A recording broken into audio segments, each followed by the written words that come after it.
A Nigerian nurse midwife allows herself a small smile as she injects a tiny piece of plastic into a young woman's arm. In a way, Zainab Mallet is doing herself out of a job through this intervention at a family planning clinic in northern Nigeria.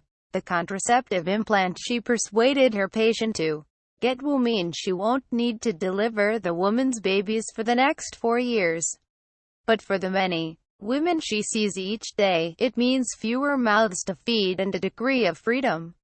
A few miles away, at a camp for people who have fled Islamist militants Boko Haram, Gambo Abdulaziz is trying to convince a recent arrival who has been using traditional contraception, a belt with charms sewn into it, that she should try the pill instead. Determined as they are to help women access contraception, the midwives of Maiduguri have a tough job. Their clients and their husbands are often suspicious of modern methods. In the wake of Boko Haram, the population of their city, the capital of Borno State, has doubled to 2 million people, and many people commute to work in the aftermath of bomb attacks. Gag explainer, but their task has been made even harder by one man thousands of miles away, Donald Trump. The American president's decision to reinstate the Mexico City policy and invoke the Kempcaston Amendment, which cut U.S. government funding to organizations deemed to promote abortion, means that Mallet's clinic could run out of supplies, and Abdulaziz's may have to close down. Neither clinic has any link to abortion, but both are supported by the UN's Population Fund, UNFPA. Under Barack Obama, the U.S. government was one of the agency's biggest funders, giving it $69 million, £54 million in 2016. Now UNFPA, along with other organizations, has to scramble for cash from elsewhere to keep its programs going. The situation in northern Nigeria demonstrates just how many ominous knock-on effects Trump's move could have. The population is growing so fast that Nigeria looks set to overtake the U.S. to become the third largest country in the world by 2050. A demographic dynamic with huge implications for migration, social stability, and even terrorism. Nearly 2 million unwanted pregnancies and 10,000 maternal deaths would have been prevented by Marie Stopes International alone, had it got funding for another 3 years, according to its country head FEM. Last year, Marie Stopes estimated that it prevented 240,000 unsafe abortions by helping women in Nigeria control when they get pregnant.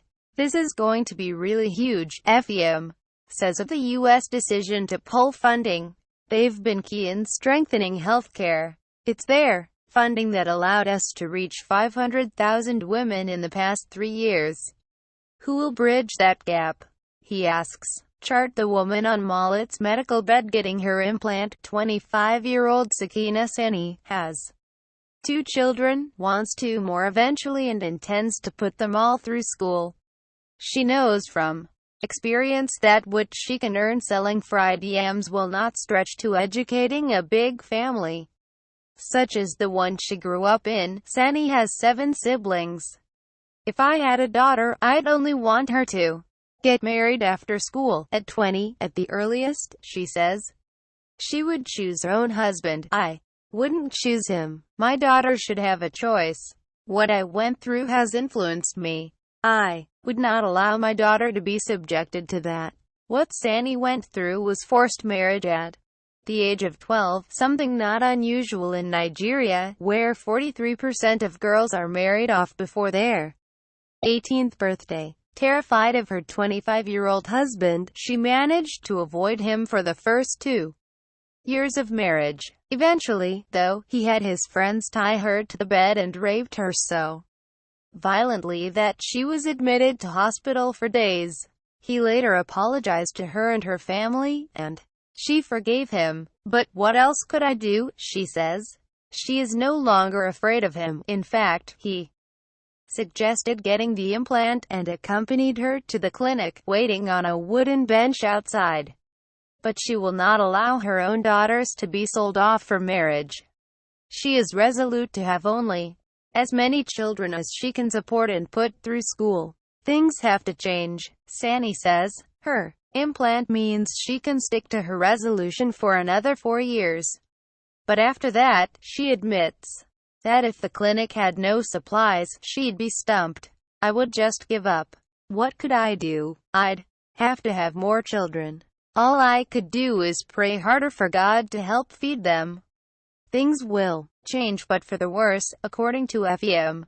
It's going to roll back the clock for us, he said, pointing out that the cuts threaten to make government targets to increase contraceptive use from 10% in 2013 to 36% in 2018 impossible to achieve.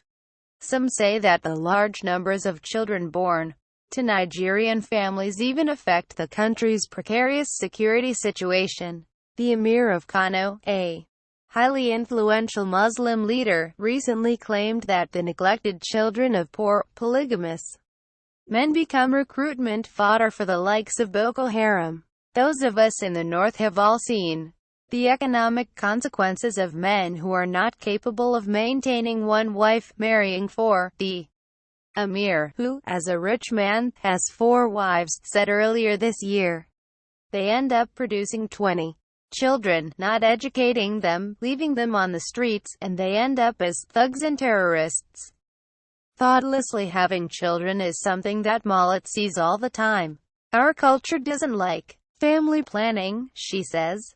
They say that if he wants to, God will stop the babies coming, but then they have 12 or even 20 children. Facebook, Twitter, Pinterest. Nurse midwife Zainab Mullet, right, sorts out supplies with a colleague at their family planning clinic in Maiduguri.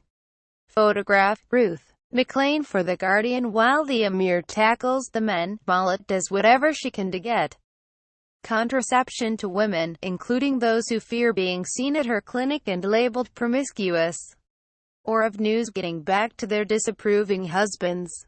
Studies have found that men in northern Nigeria often determine whether or not their partners use contraception. See, no one can tell it's there, she tells Sani, running her patient's finger over the skin of her arm. You can feel the bump, but nobody else will have a clue unless they know what to look for. She puts the needle in the bin and gets ready to close the clinic, putting her hefty register in her bag to take home, along with some supplies, paid for with U.S. money. Women in my area know I'm working on family planning, so they'll meet me at my house and I'll give them pills and injectables, she says. Until they run out, that is. Americans have so much. Can't they help us with this, she asks.